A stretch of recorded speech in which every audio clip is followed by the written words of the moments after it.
Bad news, guys. I'm getting a lot of messages from people who are applying to get a student visa in Canada, and there have been a lot of rejections. In fact, 2019 में ये visa rejection rate 41% होता था, जो कि अब जाके 60 to 65% हो चुका है पिछले कुछ वीक्स में. तो इस वीडियो में हम बात करने वाले हैं कि ऐसा क्या हो रहा है, क्यों हो रहा है, and lastly what can you do about it to avoid getting these rejections. So let's dive into it.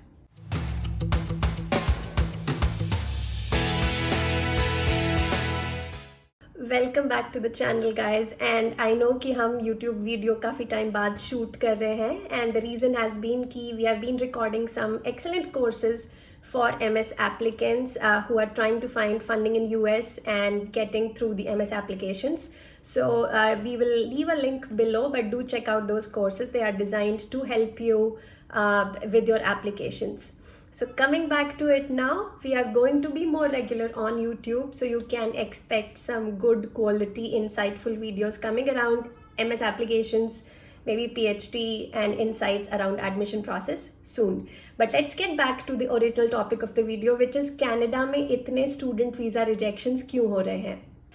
सबसे पहले देखते हैं कि प्रॉब्लम कितनी खराब है. So according to a report by IRCC, Canada में 2010 में अराउंड 2.2 लाख लोग स्टडी परमिट पे थे. ये नंबर उसके बाद से एक्सपोनेंशियली ग्रो होता जा रहा है टू द एक्सटेंट कि 2014 में ये नंबर 3.3 लाख पहुंच गया, एंड 2019 में 6.4 lakh study visa permit holders Canada में थे. इसका मतलब है कि कनाडा में इतने सारे स्टूडेंट्स थे, and Canada has always been welcoming towards this student population. और अगर हम इंडिया की बात करें तो India has always form one of the biggest chunk of immigrants in Canada. Canada में बहुत सारे इंडियंस, स्पेशली नॉर्थ इंडियंस, जाते हैं. और अगर हम 2019 की बात करें तो 2.2 लाख इंडियन स्टूडेंट्स वहाँ पे स्टूडेंट वीज़ा में थे, एंड उनका जो वीज़ा एक्सेप्टेंस रेट था which was around 64%, which was higher than any other country, in fact 3% higher than other countries. इसका मतलब है कि कनाडा में जितने भी लोग स्टूडेंट वीज़ा के लिए एप्लीकेशन डालते थे उनमें इंडिया का एक्सेप्टेंस रेट सबसे ज़्यादा था. सो फेयर इनफ टू से कि कनाडा और इंडियन स्टूडेंट्स का एक स्पेशल रिश्ता रहा है, एंड इसीलिए बहुत सारे लोग कनाडा जाना भी चाहते हैं. लेकिन coming to this past few months and situation has suddenly changed. Not only Canada is rejecting all kind of students, but especially Indian students. Indian student का visa rejection rate has been quite high, and that is what we want to discuss today कि इसके क्या reasons हैं, and secondly अगर आप apply कर रहे हैं तो what are some of the things you can do to avoid this situation happening to you. In fact हम नोटिस कर रहे हैं कि जब से कोविड-19 रेस्ट्रिक्शंस और ट्रैवल बैन्स को रिमूव किया गया है, उसके बाद से स्टूडेंट वीज़ा रिजेक्शन रेट धीरे धीरे ऊपर जा रहा था. And the troubling part is कि ये सिर्फ डाउटफुल कैंडिडेट्स के साथ नहीं हो रहा है. ये काफ़ी स्ट्रॉन्ग कैंडिडेट्स जिनका एकेडमिक बैकग्राउंड अच्छा है, जिनका IELTS स्कोर 6.5 या 7 है, जिन्होंने पूरा फाइनेंशियल डॉक्यूमेंट्स भी दिखा रखा है, वो भी बहुत सारे रिजेक्शंस फेस कर रहे हैं.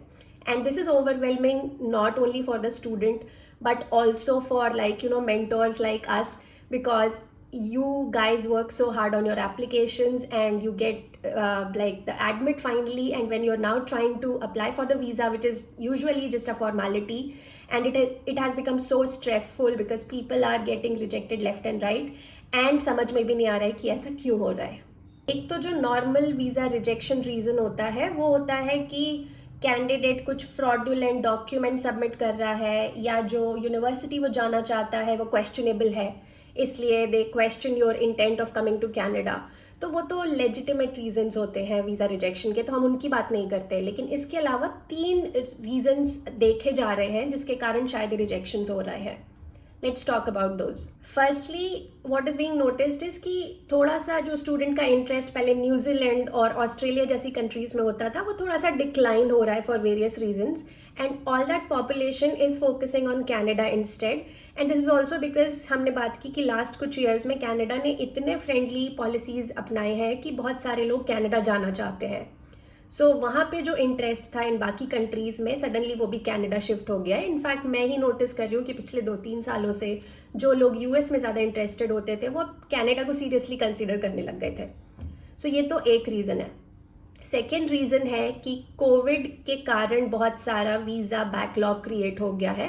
This is not just true for Canada but US also. अगर आप यूएस में टूरिस्ट वीज़ा की क्यू देखेंगे तो लोगों को नेक्स्ट अपॉइंटमेंट मिल रहा है 2024 में।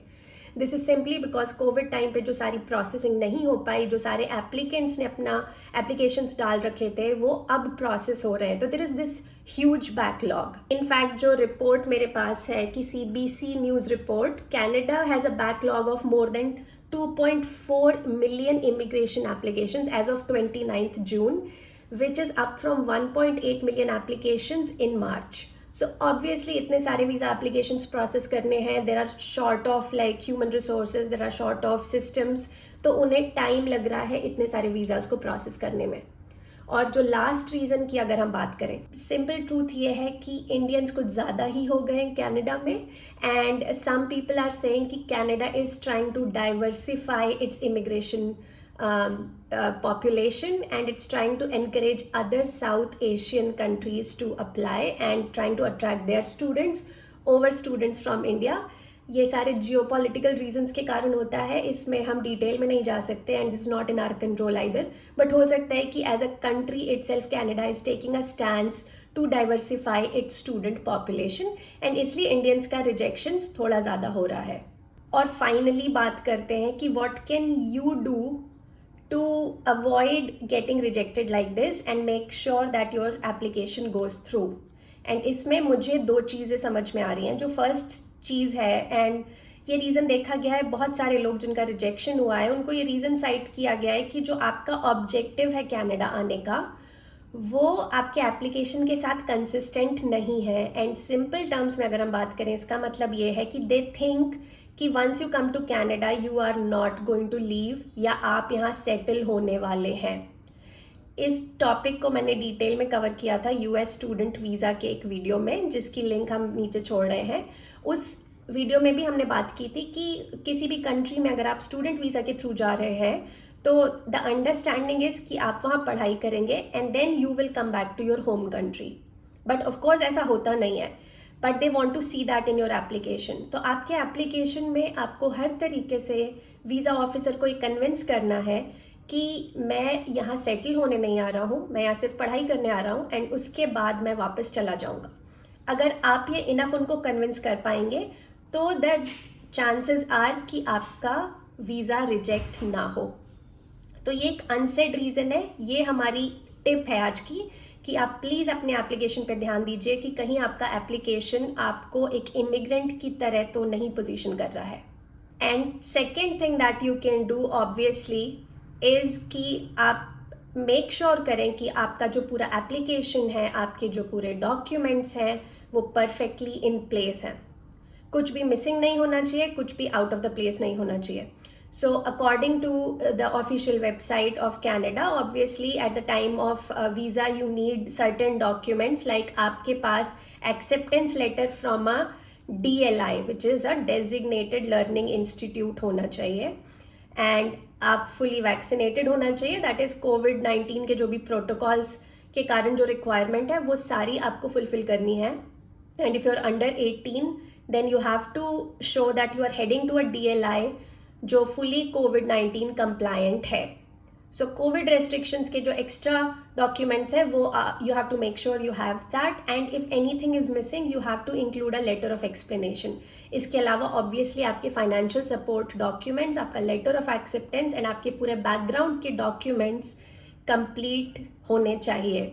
ये सिंपल तरीका है कि अगर आप ये मिस कर रहे हैं तो ऑब्वियसली जहाँ पे अच्छे अच्छे कैंडिडेट्स ऑलरेडी रिजेक्ट हो रहे हैं, तो अगर आप बेसिक डॉक्यूमेंट्स भी करेक्ट सबमिट नहीं करेंगे तो डेफिनेटली आपके रिजेक्शन चांसेस बढ़ जाएंगे। सो मेक श्योर कि आप ये बेसिक डॉक्यूमेंट्स कंप्लीट रखें, and as we said try to convince them that you are not trying to immigrate, you are just going to study there.